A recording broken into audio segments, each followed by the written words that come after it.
بسم اللہ الرحمن الرحیم الحمدللہ رب العالمین والصلاة والسلام علی سید الانبیاء والمرسلین قال اللہ تبارک و تعالی فی القرآن العظیم انا انزلناہ فی لیلۃ القدر صدق اللہ العظیم۔ پروردگار عالم کا بہت بڑا احسان عظیم ہے کہ اس پروردگار عالم نے ہمیں یہ ماہ مبارک عطا فرمایا۔ یوں تو اس ماہ مبارک میں ہر صبح اور ہر شام نہایت عظمت والی ہے، ہر رات بڑی بابرکت ہے، جہنم سے آزادی کی رات ہے، لیکن جیسے جیسے دن گزرتے جاتے ہیں اور آخری جب ایام آ جاتے ہیں تو آپ یقین جانیے کہ جو آخری رمضان المبارک کے 10 دن ہیں یہ بہت عظیم دن ہیں اور یہ بہت عظیم راتیں ہیں۔ قرآن عظیم میں فرمایا گیا انا انزلناہ فی لیلۃ القدر، ہم نے قرآن عظیم کو لیلۃ القدر میں نازل فرمایا۔ ذرا غور کیجئے یہ ماہ مبارک کتنا عظیم ہے کہ اس ماہ مبارک کے اندر جو ایک رات آتی ہے آخری 10 دنوں میں، آخری عشرے میں، اس کے بارے میں قرآن نے کہا انا انزلناہ فی لیلۃ القدر، ہم نے قرآن کو لیلۃ القدر میں نازل فرمایا۔ وما ادراک ما لیلۃ القدر، تم لیلۃ القدر کو کیا سمجھتے ہو، کیا جانتے ہو، اس عظیم رات کا مقام کیا ہے، اس عظیم رات کا منصب کیا ہے، اس عظیم رات کے بارے میں کیا کہا گیا قرآن عظیم کے اندر اور بالخصوص احادیث مصطفیٰ صلی اللہ علیہ وسلم کے اندر قرآن نے فرمایا وما ادراک ما لیلۃ القدر، تم لیلۃ القدر کے بارے میں کیا جانتے ہو، لیلۃ القدر خیر من الف شہر، یہ جو مبارک رات ہے یہ 1000 مہینوں سے افضل ہے۔ سبحان اللہ، اندازہ لگائیے آپ، یہ جو رات ہے وہ 1000 مہینوں سے افضل ہے۔ ذرا غور کیجئے، اندازہ لگائیے، ایک رات کے بارے میں قرآن اعلان کر رہا ہے، ایک رات کے بارے میں۔ اور یاد رکھیے یہ مبارک رات پروردگار عالم نے ہمیں اپنے محبوب صلی اللہ علیہ وسلم کے صدقے میں عطا فرمائی ہے۔ اللہ کے رسول صلی اللہ علیہ وسلم ایک دن اپنی امت کے لیے رنجیدہ ہوئے کہ پچھلی امتوں کی جو عمریں تھیں وہ بہت زیادہ تھیں، کوئی 200 سال، کوئی 400 سال، کوئی 600 سال۔ اللہ کے محبوب صلی اللہ علیہ وسلم نے جب اپنی امت کی عمر کے بارے میں غور فرمایا تو ہمارے آقا صلی اللہ علیہ وسلم رنجیدہ ہوئے کہ میری امت کی عمر تو بہت کم ہوگی، کہیں ایسا نہ ہو کہ میری امت دوسری امتوں کے مقابلے میں اعمال میں پیچھے رہ جائے۔ اللہ کے رسول صلی اللہ علیہ وسلم رنجیدہ ہوئے، میرے آقا صلی اللہ علیہ وسلم پریشان ہوئے امت کو لے کر کہ کہیں اعمال میں میری امت پیچھے نہ رہ جائے۔ اللہ نے جبریل امین کو بھیجا اور فرمایا میرے محبوب آپ پریشان نہ ہوں، ہم آپ کو ایک رات رمضان المبارک میں ایسی عطا فرمائیں گے کہ آپ کا امتی ایک رات عبادت کر لے گا تو 1000 مہینوں سے افضل کا ثواب پائے گا۔ ذرا غور کیجئے آپ، اب وہ رات ہے کون سی؟ ہمیں غور یہ کرنا ہے کہ وہ عظیم رات ہے کون سی۔ ہم نے الگ الگ موقعوں پر اگر ہم فقہاء کرام کی رائے دیکھتے ہیں، علماء کرام کی رائے دیکھتے ہیں، بزرگان دین کی رائے دیکھتے ہیں اس مبارک رات کے بارے میں کہ شب قدر آخر کون سی رات ہے۔ ایک طرف ہمارے آقا صلی اللہ علیہ وسلم کی حدیث ہے، میرے آقا نے فرمایا تحروا لیلۃ القدر، لیلۃ القدر کو تلاش کرو من اواخر رمضان، رمضان کے آخری دنوں میں۔ اب ذرا غور کیجئے، اگر لیلۃ القدر یا شب قدر کوئی ایک رات خاص ہوتی تو اللہ کے محبوب صلی اللہ علیہ وسلم یہ ارشاد نہ فرماتے کہ لیلۃ القدر کو آخری عشرے کی طاق راتوں میں تلاش کرو، جستجو میں لگ جاؤ کہ تمہیں لیلۃ القدر ملے، تم کوشش میں لگو کہ تمہیں لیلۃ القدر کی برکتیں نصیب ہوں، تم کوشش کرو، محنت کرو، عبادت کرو، راتوں کو جاگو، ان طاق راتوں کو بھرپور جاگ کر اللہ کے سامنے سجدہ کرو، تلاوت کرو، عبادت کرو، ذکر کرو، دعا کرو، گناہوں پر شرمندہ ہو، اللہ کو راضی کرو۔ میرے آقا نے فرمایا آخری عشرے کی طاق راتوں میں شب قدر کو تلاش کرو۔ یہاں یہ بات سوچنے والی ہے ہمارے لیے کہ اللہ کے محبوب صلی اللہ علیہ وسلم کو اللہ نے تمام چیزوں کا علم عطا فرمایا، ہمارا ایمان ہے کہ ہمارے آقا صلی اللہ علیہ وسلم یہ جانتے ہیں کہ کون سی رات شب قدر ہے۔ لیکن غور کیجئے، میرے آقا صلی اللہ علیہ وسلم نے ہمیں اس مبارک رات کی تخصیص نہیں فرمائی، میرے رسول نے خاص نہیں فرمایا کہ 21ویں شب یا 23ویں شب یا 25ویں شب یا 27ویں شب یا 29ویں شب، کون سی شب کے بارے میں، کسی کے بارے میں میرے آقا صلی اللہ علیہ وسلم نے خاص نہیں فرمایا کہ یہ شب قدر ہے۔ کیوں؟ چونکہ میرے آقا صلی اللہ علیہ وسلم کا فرمان تو یہ تلاش کرو آخری عشرے کی طاق راتوں میں۔ اب ان 10 دنوں میں 5 یہ طاق راتیں ہیں، 21، 23، 25، 27، 29۔ بہت سارے بزرگان دین نے کہا، کسی نے کہا 21ویں شب قدر ہے، کسی نے کہا 23ویں شب، کسی نے 27 کے بارے میں قول کیا۔ عام طور پر زیادہ تر لوگ اس بات کے قائل ہیں کہ 27ویں شب جو ہے شب قدر ہے، لیکن راجح قول یہ ہے کہ شب قدر ہر سال ایک ہی رات میں نہیں ہوتی ہے، کہ پچھلی سال 21ویں شب قدر تھی تو اس سال بھی ایسے ہی ہے، نہیں، بلکہ یہ بدلتی رہتی ہے، کبھی 21 میں، کبھی 29 میں، کبھی 27 میں، کبھی 23 میں۔ چونکہ میرے آقا صلی اللہ علیہ وسلم نے تلاش کرنے کا حکم عطا فرمایا، تو اس کا مطلب یہ ہوا کہ ہمارے آقا صلی اللہ علیہ وسلم چاہتے تو اپنی امت کو ایک دن خاص فرما دیتے عبادت کے لیے، لیکن میرے آقا صلی اللہ علیہ وسلم کے اس فرمان کا مطلب اور منشا یہ ہے، تلاش کرو، یعنی میرا امتی اس رات کو تلاش کرنے کے لیے ان 5 راتوں کو جاگ کر عبادت کرے، تاکہ اس کے نامہ اعمال میں نیکیوں کا اضافہ ہو جائے، اس کے گناہ معاف کر دیے جائیں، اللہ اس بندے سے راضی ہو جائے۔ تو میرے آقا صلی اللہ علیہ وسلم نے جو تلاش کرنے کا حکم عطا فرمایا، اس کا مقصد یہی تھا کہ میری امت تلاش کرے، یعنی 5 راتوں کو جاگ کر میری امت عبادت کرے۔ یہ منشا ہے میرے آقا صلی اللہ علیہ وسلم کا۔ اس لیے ہمیں یہ معلوم نہیں ہے کہ کون سی شب آخری 10 دنوں میں کون سی شب قدر ہے، اسی لیے ہم ان 5 راتوں کو جاگیں، عبادت کریں۔ یہ بہت عظیم رات ہے، اور آپ دیکھیے اس مبارک مہینے کے آخری دنوں میں مسجدوں میں اعتکاف بھی کیا جاتا ہے۔ اس کی بھی ایک بہت بڑی حکمت یہ ہے کہ جو لوگ 10 دن مسجد میں رہتے ہیں اعتکاف کی نیت سے، وہ شب قدر کو ضرور پا لیتے ہیں، چونکہ وہ راتوں کو جاگتے ہیں، عبادت کرتے ہیں، تلاوت کرتے ہیں، تسبیحات پڑھتے ہیں، اللہ کو راضی کرنے کی کوشش کرتے ہیں، گناہوں پر شرمندہ ہوتے ہیں، اللہ کی بارگاہ میں دعا کرتے ہیں، تو وہ ضرور اس شب قدر کی برکتوں سے مالا مال ہوتے ہیں۔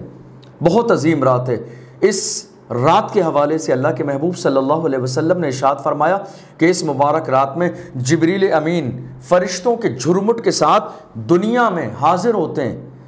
دنیا میں تشریف لاتے ہیں، اور اس کے بعد آپ نظر فرماتے ہیں جو عبادت کرتا ہو، تلاوت کرتا ہو، اللہ کو یاد کرتا ہو ان مبارک راتوں میں، تو جبریل امین فرشتوں کے ساتھ اللہ کی بارگاہ میں اس شخص کے لیے مغفرت کی دعا کرتے ہیں۔ ذرا غور کیجئے کتنی عظیم رات ہے یہ۔ آج 19 رمضان ہے، 19واں رمضان، 20ویں شب ہے، اور کل بروز جمعہ 20واں رمضان 21ویں شب یعنی پہلی شب قدر ہے۔ اس لیے ارادہ کر لیجئے، یہ عہد کر لیجئے، یہ عزم کر لیجئے کہ ہم نے جو مزاج بنایا ہوا ایک زمانے سے کہ 27ویں شب کو ہم نے اپنی طرف سے خاص کر دیا کہ شب قدر ہے، حالانکہ بہت سارے بزرگوں کے اقوال ہیں کہ یہ رات شب قدر ہے، لیکن اللہ کے رسول صلی اللہ علیہ وسلم نے ہمارے لیے خاص نہیں فرمایا، بلکہ ہمیں راتوں کو جاگ کر عبادت کا اور شب قدر کو تلاش کرنے کا حکم دیا۔ وہاں مقصد یہی تھا میرے آقا صلی اللہ علیہ وسلم کا کہ ہم شب قدر کی تلاش میں 5 راتوں کو جاگ کر عبادت کریں، تاکہ ہمارے نامہ اعمال میں نیکیوں کا اضافہ ہو جائے۔ اس لیے جاگ لیجئے، اللہ نے آپ کو توفیق دی ہے، تو کل، آج سے لے کر کل تک پورے اپنے دماغ کو چینج کر لیجئے، ارادے کو مضبوط کر لیجئے، عزم کو پختہ کر لیجئے کہ آپ کوشش کریں کہ آپ کو 10 دن مسجد میں اعتکاف کرنا ہے۔ یہ دنیا، یہ دولت، یہ مال، یہ ہمیشہ کا کام ہے۔ میں بار بار یہی بات کہتا ہوں، یہ ہمیشہ کا کام ہے، یہ کبھی ختم ہونے والا نہیں ہے۔ جب تک آپ زندہ ہیں یہ سارے کام آپ کے ساتھ چلتے رہیں گے، لیکن یہ رمضان کی برکتیں، نہ جانے کتنے لوگ پچھلے سال زندہ تھے جو اب نہیں ہیں، اور جو اب ہیں نہ جانے کتنے لوگ اگلی سال نہیں ہوں گے۔ اس لیے بہت مبارک موقع ہے، وقت ہے ابھی، کہیں ایسا نہ ہو کہ وقت نکل جائے، 20واں رمضان نکل جائے، اعتکاف کی نیت کرنے کا وقت نکل جائے، اور آپ پچھتاتے رہیں، شرمندہ ہوتے رہیں اپنے دل میں۔ اس لیے عہد کر لیجئے، ارادہ کر لیجئے کہ آپ کو اعتکاف میں بھی بیٹھنا ہے، اور بالخصوص ان 5 راتوں میں آپ کو جاگنا ہے، مسجد میں رہنا ہے، عبادت کرنا ہے۔ میرے آقا صلی اللہ علیہ وسلم نے فرمایا بہت عظیم رات ہے، جہنم سے آزادی کی رات ہے، اللہ کی نعمتیں نازل ہونے کی بات ہے، بیماریوں سے شفا ملنے کی رات ہے، پریشانیاں دور کرانے کی رات ہے، اللہ کی بارگاہ میں التجا کی رات ہے، رونے کی رات ہے، گڑ گڑانے کی رات ہے، گناہوں کو اللہ کی بارگاہ سے مٹوانے کی رات ہے، جہنم سے آزادی کی رات ہے، جنت کا حقدار بننے کی رات ہے۔ جنہیں پوری سال پریشانیوں کی زندگی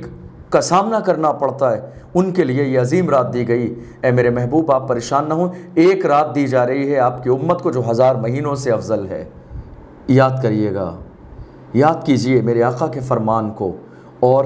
ارادہ بنا لیجئے کہ آنے والے جو 10 دن ہیں ہمیں وہ اللہ کے رسول صلی اللہ علیہ وسلم کی مرضی کے مطابق گزارنے ہیں۔ یہ مبارک راتیں، ان راتوں میں جاگیے، اللہ کو یاد کریے، قرآن پڑھیے، تسبیح پڑھیے، ذکر کی محفل میں شریک ہو جائیے۔ الحمدللہ ہم نے اس بار اور کئی سال سے ہمارا یہ روٹین رہا کہ ان 5 راتوں میں ہم خود بھی جاگتے ہیں اور تمام اسلامی بھائیوں کو اس موقع پر ان 5 راتوں میں جاگنے کے حوالے سے بتاتے بھی ہیں کہ وہ جاگیں۔ لوگ کہتے ہیں ہمارے پاس جاگنے کا کوئی آپشن نہیں ہے، آخر ہم جاگیں تو کس انداز میں جاگیں؟ تو ان تمام کو جگانے کے لیے اور عبادت زیادہ سے زیادہ کرنے کے لیے الحمدللہ ہم نے یہ تیاری کی ہے کہ اس سال انشاءاللہ ان 5 مبارک طاق راتوں میں 21ویں شب، 23ویں شب، 25ویں شب، 27ویں شب، 29ویں شب، ان 5 راتوں میں انشاءاللہ ہمارے یہاں مسجد نیل گران محلہ بالا میں بخاری شریف کا درس ہوگا۔ ان 5 مبارک راتوں میں الگ الگ موضوع پر 5 ٹاپک فکس کیے گئے اور ان 5 ٹاپک پر الگ الگ دن انشاءاللہ بیان ہوگا۔ آپ آئیے، وقت نکالیے، جاگیے ہمارے ساتھ، اور اس کے بعد جب بیان ہو جائے تو انشاءاللہ ایک روحانی سما ہوگا، ذکر کی محفل ہوگی۔ ذکر کی محفل کے بعد انشاءاللہ اجتماعی طور پر جتنے بھی لوگ شرکت کریں گے تمام لوگ مل کر بارگاہ الہی میں اپنے گناہوں سے چھٹکارے کے لیے دعا مانگیں گے اور پریشانیوں سے نجات کے لیے دعا مانگیں گے، اس یقین کے ساتھ کہ پروردگار عالم اس مبارک رات میں ہماری دعا کو قبول فرمائے گا۔ جاگ لیجئے، زندگی کا کوئی بھروسہ نہیں ہے، کوشش کر لیجئے کہ آپ جاگیں، ان مبارک راتوں میں اللہ کو راضی کریں۔ ہماری مائیں اور بہنیں گھروں میں عبادت کریں، جو مائیں اور بہنیں اعتکاف کی نیت کر رہی ہیں وہ وہاں عبادت کریں، جو اعتکاف کی نیت نہیں کرتی ہیں وہ اپنے گھر میں مصلی بچھائیں، رات بھر عبادت کریں، قرآن کی تلاوت کریں۔ یہ ساری چیزیں کرنے والی چیزیں ہیں۔ ہمارے نوجوانوں کو چاہیے کہ وہ اپنی جوانی کا بھرپور فائدہ اٹھائیں۔ جوانی اس لیے نہیں ہے کہ دنیا کے کاموں میں گزاریں، جوانی اس لیے نہیں ہے کہ کھیل کود میں گزار دیں، جوانی اس لیے نہیں ہے کہ عیاشیوں میں گزار دیں، جوانی اس لیے نہیں ہے کہ اس ماہ مبارک میں ہم ہوٹل بازی کرنے پہ گزار دیں، جوانی اس لیے نہیں ہے کہ ہم گیم کھیلنے میں گزار دیں، ہماری جوانی اس لیے نہیں ہے کہ ہم باضابطہ صرف سوشل میڈیا پر ایکٹیو رہیں، ہماری جوانی اس لیے ہے کہ چونکہ جوانی کے سجدے اللہ کو بہت زیادہ پسند ہے۔ جوانی کی عبادت، جوانی کی پیشانی، ایک جوان کی پیشانی جب اللہ کے سامنے جھکتی ہے تو اللہ کرم فرماتا ہے، اللہ راضی ہوتا ہے اس بندے سے۔ اپنی جوانی کا صحیح استعمال کیجئے۔ یہ جوانی شور شرابے اور ہنگامے کے لیے نہیں ہے، یہ جوانی اللہ کو راضی کرنے کے لیے ہے، دین کی سربلندی کے لیے ہے، سجدہ کرنے کے لیے ہے، انقلاب لانے کے لیے ہے، ذمہ داریوں کو سمجھنے کے لیے ضرورت ہے۔ میں اپنے نوجوانوں سے ہمیشہ یہی گزارش کرتا ہوں، اپنی جوانی کا صحیح استعمال کیجئے، برائیوں سے بچیے، کینے سے بچیے، حسد سے بچیے۔ آئیے اللہ کے گھر کی طرف آئیے، ان 10 دنوں کا بھرپور فائدہ اٹھائیے۔ جتنا مزہ ان پورے 20 دنوں میں آتا ہے، آپ یقین جانیے، یہ میری اپنی زندگی کا تجربہ ہے کہ 10 دن جو شب قدر کا جو آخری عشرہ آتا ہے جس میں شب قدر ہے، یہ 10 دن اور 10 راتیں، بالخصوص روحانی راتیں، یہ انقلاب برپا کر دینے والی راتیں، ہماری زندگی میں تبدیلی لانے والی راتیں، بہت عظیم راتیں ہیں، بہت عظیم راتیں ہوتی ہیں۔ اس لیے جاگنے کی کوشش کیجئے، ان راتوں کو ضائع مت کیجئے۔ یقین جانیے یہ ہمارے لیے بدقسمتی کی بات ہے کہ جب سال میں یہ مبارک راتیں آتی ہیں تو ہم سو جاتے ہیں، اور جب نیا سال شروع ہوتا ہے تو ہم باضابطہ کیک لے کر بلڈنگوں کے اوپر بیٹھ جاتے ہیں پارٹی کرنے کے لیے، ہم سیلیبریٹ کرتے ہیں نئی سال کو۔ اور جو جاگنے والی راتیں ہیں، جن راتوں میں ہمیں جاگنے کا اللہ اور اس کے رسول نے حکم دیا، ہم ان راتوں میں سو جاتے ہیں۔ ہم پوری سال سوتے رہتے ہیں اور رمضان المبارک کے ان مبارک دنوں میں بھی سو جاتے ہیں۔ اس لیے یہ سونے کا موقع نہیں ہے، یہ اپنی سوئی ہوئی تقدیر کو جگانے کا موقع ہے، اللہ کو راضی کرنے کا موقع ہے، بیماریوں سے نجات پانے کا موقع ہے۔ اور کوششیں کرنے کا موقع ہے۔ ہر والد کی ذمہ داری یہ ہے کہ وہ اپنے نوجوان بیٹوں کو اعتکاف میں بھی بٹھائیں اور شب قدر میں جاگنے کی تلقین کریں۔ ہماری ماں اور بہنوں کی ذمہ داری ہے کہ وہ اپنی اولاد کو باضابطہ تیار کر کے مسجد میں بھیجیں تاکہ وہ ان مبارک راتوں کو جاگیں، اللہ کی عبادت کریں۔ اور ہر مسلمان کی ذمہ داری یہ ہے کہ ان 5 راتوں کو جاگیں، اللہ کو راضی کرنے کی نیت سے مسجد میں آئے، درس بخاری میں شرکت کریں اور اس کے علاوہ محفل ذکر میں اور اجتماعی دعا میں شرکت کریں۔ یہ بہت سہانا موقع ہے۔ یہ 10 دن، یہ 1 ہفتے کا جو وقت ہے پلک جھپکنے کے ساتھ گزر جائے گا۔ 20 رمضان گزرنے والے ہمیں احساس نہیں ہوا،